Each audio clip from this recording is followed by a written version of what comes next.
Now, Jim, let's get to the most confusing health story of the day. Okay. This one is brought to you by the man tasked with Americans' healthcare. Okay. Hmm. After making that big announcement with President Trump about Tylenol, Uh-huh. Health Secretary Robert F. Kennedy is reversing his claims that had connected Tylenol use to pregnant women and autism in their children. Kennedy is now saying, quote, there's not sufficient proof of that connection.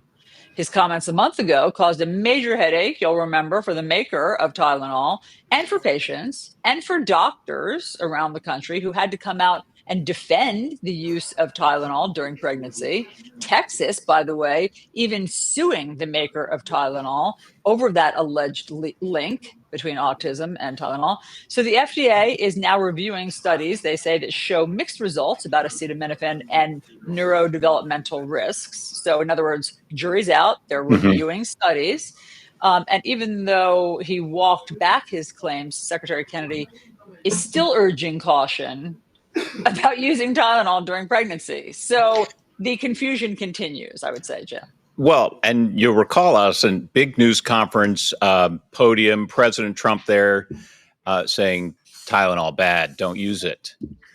Maybe they jumped the gun a little bit before you come out and tell people to stop using a particular product, which is important for pregnant women if they do have an illness during pregnancy. It's the one thing that up to that point was deemed safe to take, right?